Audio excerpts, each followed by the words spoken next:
L'été ne fait que commencer et déjà on a chaud, très chaud. Rien que cette semaine, la Terre a battu 2 fois son record absolu de chaleur.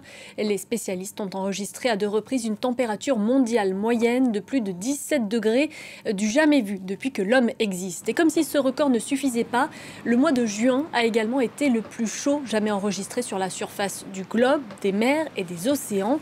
Alors faut-il commencer à s'inquiéter sérieusement pour notre avenir sur Terre? Et si oui, à quel horizon? Les oiseaux de mauvais augure auraient-ils été finalement un peu trop optimistes? Notre planète serait-elle en surchauffe avant l'heure?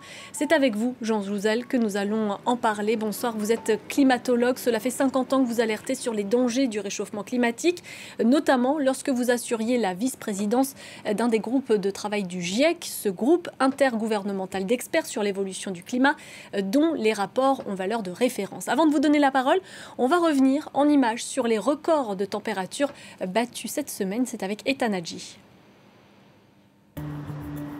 Les plages de Lima au Pérou, envahies par les habitants et les touristes. C'est pourtant l'hiver dans cette région du monde, un hiver particulièrement chaud cette année. Ces 3 derniers jours, les températures mondiales ont atteint des records. La journée de mardi a été la plus chaude jamais mesurée, 17 degrés en moyenne à travers le globe. C'est inédit en près de 50 ans. Mais pour les scientifiques et météorologues, rien de surprenant. Les températures vont continuer d'augmenter à cause du changement climatique. Ce sont des preuves supplémentaires. Le climat se réchauffe. Et nous commençons à assister à des événements qui nous rappellent cette réalité. Dans le futur, nous allons assister à ces chamboulements plus fréquemment. Un mois de juin qui a pulvérisé tous les records de chaleur.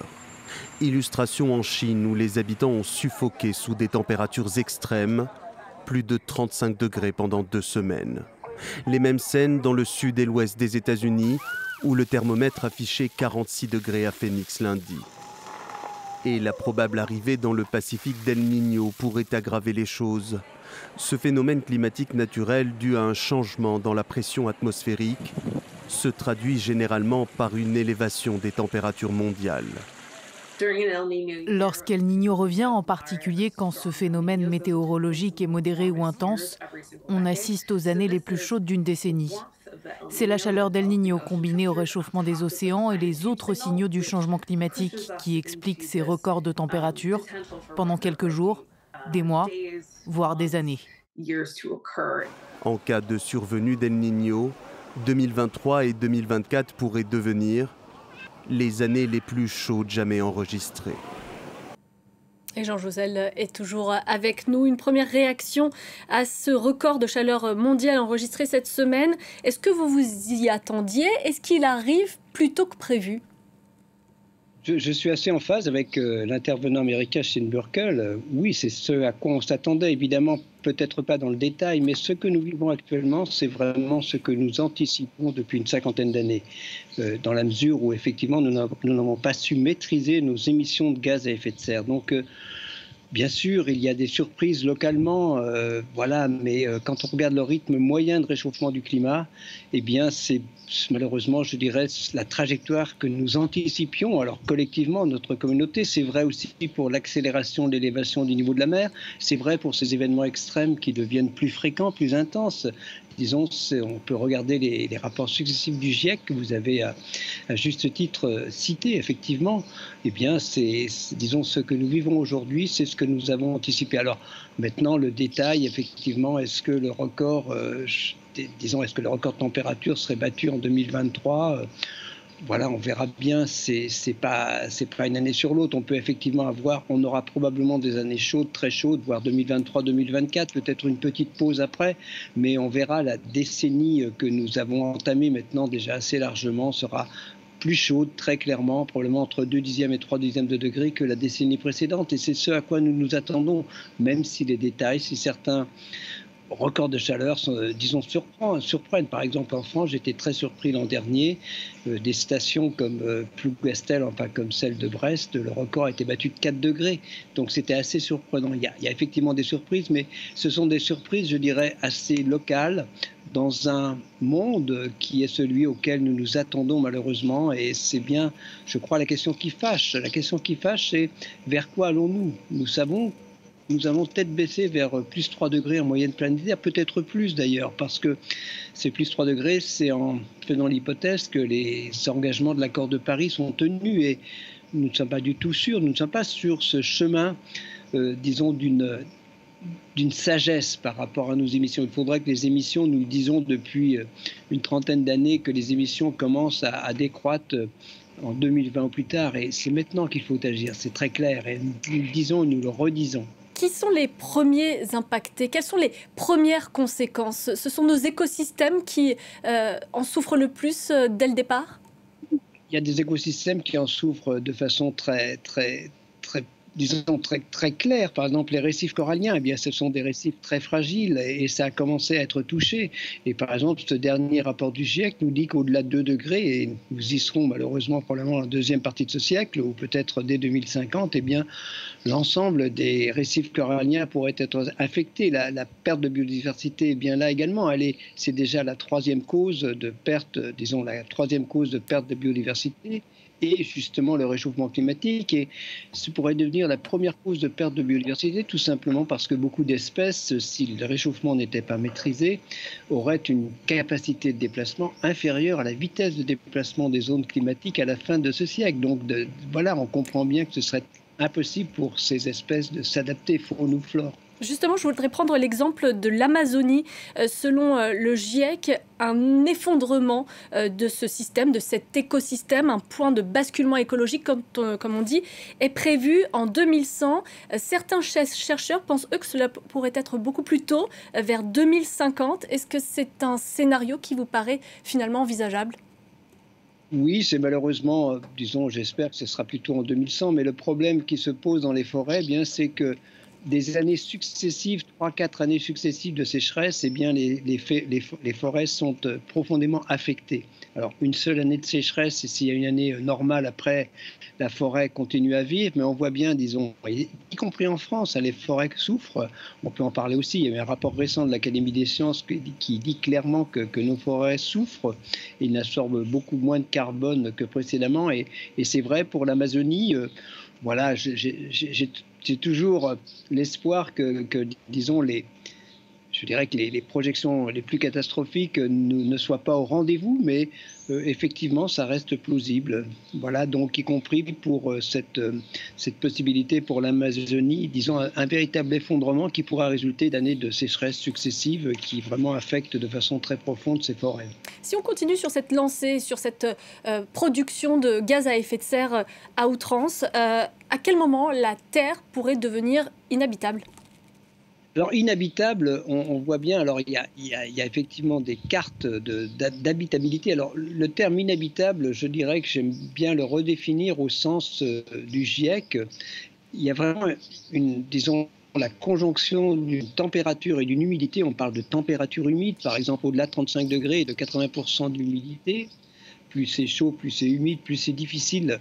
Plus ce nous est difficile d'évacuer la chaleur, simplement, eh bien, au-delà d'une certaine température humide, il n'est plus possible d'avoir une activité physique ou sportive dehors, une activité normale ou de travailler dehors, l'été, bien sûr. Et donc, c'est en ce sens-là que des régions deviennent inhabitables. Eh bien, quand on regarde des cartes avec des réchauffements qui seraient de 4 degrés, de plus 4 degrés en moyenne planétaire, beaucoup des régions tropicales et équatoriales deviendraient inhabitables en ce sens. C'est-à-dire qu'il ne serait plus possible d'y vivre normalement, je dirais, d'avoir des activités normales. C'est dans ce sens que c'est inhabitable. Alors, ce ne sont pas des milliards de décès, parce que les gens, je pense, se protégeraient, mais on voit bien que l'inhabitabilité peut être au rendez-vous si le réchauffement climatique n'est pas maîtrisé dans de nombreuses régions très peuplées, des régions tropicales et équatoriales, et c'est un véritable problème. Donc ça, c'est, disons, plutôt ce 4 degrés, ce serait plutôt à la fin du siècle. Mais déjà, à plus de degrés, il y a déjà certaines régions qui deviennent inhabitables dans ce sens-là. Et il y en a déjà quelques-unes qui sont actuellement en ce sens. Par exemple, c'était le cas du Pakistan l'an dernier, où, avec des températures de plus 50 degrés, de l'ordre de 50 degrés, et puis effectivement des humidités très importantes, les gens ne pouvaient simplement plus avoir d'activité normale. Donc oui, ça existe ponctuellement actuellement. Alors pour lutter contre le réchauffement climatique et la hausse des gaz à effet de serre, pour anticiper aussi l'épuisement des ressources énergétiques, l'ingénieur français Jean-Marc Jancovici plaide pour instaurer des quotas de vol. Selon lui, il faudrait limiter chaque personne à 4 trajets en avion sur toute une vie. On va l'écouter et je vous fais réagir juste après. L'idée que même on puisse prendre 4 vols en avion dans une vie, il y a un gros demi-siècle, ça n'existait pas. Je veux dire, pour la population dans son ensemble. Donc, ce truc qui paraît aujourd'hui inconcevable, restrictif, malthusien, triste-cire, casse-bonbon et j'en passe, à une partie des gens qui réagissent, il faut bien qu'ils se rendent compte que c'est quelque chose qui est extrêmement récent et qui partira avec le pétrole, parce que quand on regarde les alternatives techniques au pétrole dans l'aviation, de toute façon, une fois qu'il n'y aura plus de pétrole, il n'y aura pas de quoi assurer 4 vols dans une vie par terrien. Il n'y aura pas.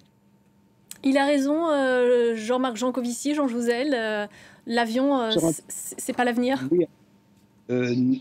L'avion, ce n'est pas l'avenir de la lutte contre le réchauffement climatique, c'est très clair. J'entends bien l'espoir de la profession, de la profession transport aérien d'aller vers des combustibles peu émetteurs de gaz à effet de serre, mais on voit bien que c'est très loin dans le temps. Et que se passe-t-il actuellement? Eh bien, c'est les 500 avions qui sont commandés par une compagnie indienne récemment. Et donc, on voit bien que tous ces avions, eh bien, ils seront encore là d'ici 2050. Et donc, non, nous ne prenons pas le chemin, et Jean-Marc Jancovici a raison, de la sobriété en termes de transport aérien. Au contraire, ce transport aérien est reparti de plus belle et j'appelle à la sobriété, en tout cas, même sans donner les chiffres que nous a donné Jean-Marc Jancovici. J'appelle à la sobriété en termes de transport aérien et c'est nécessaire. Il ne suffit, on ne peut pas comme ça dire le transport aérien va aller vers la neutralité carbone. Peut-être, mais ça ne sera que de façon marginale, au mieux en 2050. Et si le transport aérien continue à se développer au rythme où il se développe, eh bien, je dis clairement, nous allons dans le mur en termes de réchauffement climatique. Nous ne réussirons pas à maîtriser le réchauffement climatique. C'est une composante importante, de plus en plus importante des contributions des émissions de gaz à effet de serre. 3% actuellement, un peu plus si on tient compte de l'ensemble des phénomènes des autres gaz à effet de serre.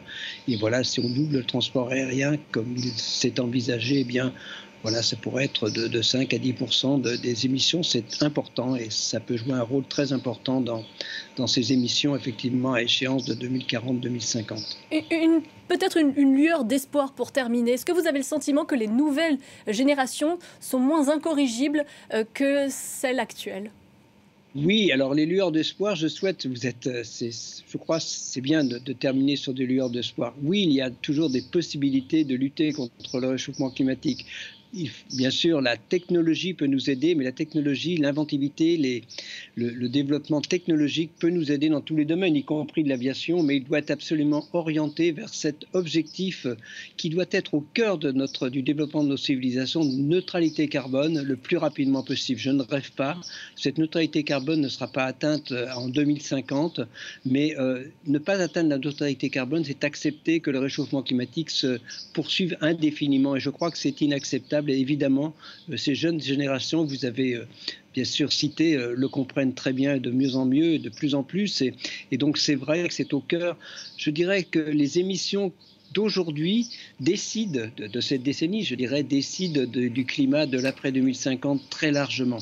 Le réchauffement climatique est joué au cours des 2 prochaines décennies, mais c'est aujourd'hui que nous décidons, et nous en décidons vraiment dans le mauvais sens actuellement, je dirais collectivement, les émissions continuent à augmenter. C'est un appel à diminuer nos émissions de gaz à effet de serre le plus rapidement possible, que j'essaye de dire à travers... Voilà, sans être trop catastrophiste, il y a de l'espoir, on peut agir, ce n'est pas cela du tout, mais il faut agir maintenant et vraiment dans ce sens d'une neutralité carbone qui pourrait être atteinte le plus rapidement possible à l'échelle planétaire. Merci beaucoup. Le message est une fois de plus transmis. Merci à vous, Jean Jouzel. Restez avec nous, l'information continue sur France 24.